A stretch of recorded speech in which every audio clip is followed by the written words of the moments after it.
انہوں نے کہا کہ دیکھو ایک آدمی ممبر پہ اونچی جگہ پہ بیٹھتا ہے اور وہ کہتا ہے میں اس لیے بیٹھتا ہوں کہ اللہ نے ظاہری طور پر ایک مجھے عہدہ دیا ہوا ہے. جیسے مینیجر کی کرسی پہ بیٹھتا ہے. کیوں بیٹھتا ہے؟ اس لیے کہ مینیجر ہے بھائی, وہ اس کے پاس ایک ڈگری ہے, تو مینیجر کی کرسی پہ بیٹھے گا نا, اس کی گاڑی بھی اچھی ہوگی, اس کی چیئر بھی وی آئی پی ہوگی, آفس بھی اچھا ہوگا. اب اگر کوئی مینیجر کہے کہ نہیں میں حقیر فقیر, میں چوکیدار کی کرسی پہ, میں جمعدار کی کرسی پہ بیٹھوں گا, اور آگے جمعدار کی کرسی پہ بیٹھے اور کہے کہ میں ہوں تو اس لائق, دل میں یہ سوچے میں ہوں تو اس لائق کہ میں وہاں بیٹھوں, میں مینیجر ہوں, لیکن چونکہ میں خاکسار, میں تواضع کروں گا, لہذا میں جمعدار کی کرسی پہ بیٹھوں گا. تو انہوں نے کہا یہ دیکھنے میں تواضع ہے, حقیقت میں تکبر ہے. یہ اپنے آپ کو لائق سمجھتا ہے وہاں کا, اونچی جگہ کا, بلکہ اس کا تکبر اور بڑھے گا. یہ کہے گا میں کتنا اچھا, کہ میرا مقام تو بہت اونچا تھا, لیکن میری انسانیت دیکھو یار, میں بیٹھتا ہوں جمعداروں کی چپلوں میں. یہی تو ہے, اسی کو تو انسانیت کہتے ہیں. تو اور اس کا نفس کیا ہوگا, بھولے گا میں بہت ہے. تبھی تو لوگ کہتے ہیں میں اتنا اچھا ہوں, اتنا پیسہ ہے, پھر بھی غریبوں سے دیکھو میں کیسے جھک جھک کے مل رہا ہوتا ہوں, کیسے میں چپلوں میں جا کے لوگوں کی بیٹھا ہوتا ہوں, میں کتنا اچھا. تو یہی تو تکبر ہے. تو اپنے آپ کو کیوں اتنا فنٹر سمجھ رہا ہے؟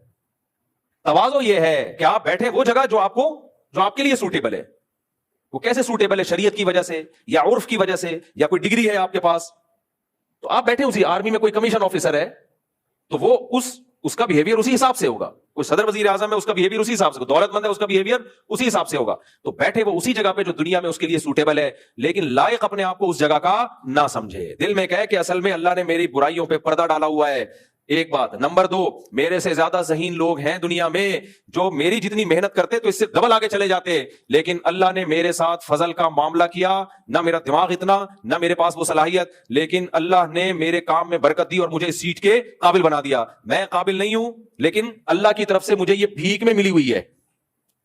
تو یہ کس کی کیفیت ہے؟ دل کی. یہ تواضع ہے کہ آپ کو جو عہدہ ملا ہوا ہے اس کا اعتراف تو کریں کہ ہے, لیکن اپنے آپ کو اس کے قابل نہ سمجھیں آپ. اس سے کیا ہوگا؟ سامنے والے کی حقارت آپ کے دل میں نہیں آئے گی. اور اگر آپ نے اپنے آپ کو اس قابل ہی نہیں سمجھا تو یہ تواضع نہیں ہے, یہ ناشکری ہے کہ ایک نعمت اللہ نے دی ہے اور آپ اس نعمت کے وجود کا انکار کر رہے ہو. بعض لوگ بڑے ذہین ہوتے ہیں, واقعی ذہین ہوتے ہیں, لوگ ان سے کہتے ہیں یار تم بڑے ذہین آدمی ہو.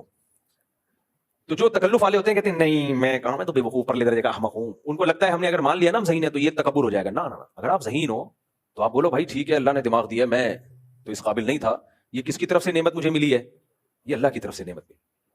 آپ بڑے ہینڈسم ہو, آپ کی صحت بہت اچھی ہے, کوئی کہتا ہے یار ماشاءاللہ بڑے ہینڈسم اسمارٹ ہو, آپ کو نہیں میں کہاں, میں تو ٹی بی کا مریض ہوں, میرے تو گلے پہ پھیپڑے ہیں. بھائی آپ بولو ٹھیک ہے یار اللہ نے, لیکن اللہ کا کمال ہے. تو اترانا نہیں ہے. جب انسان نعمت کو اللہ کی طرف سے بھیک سمجھتا ہے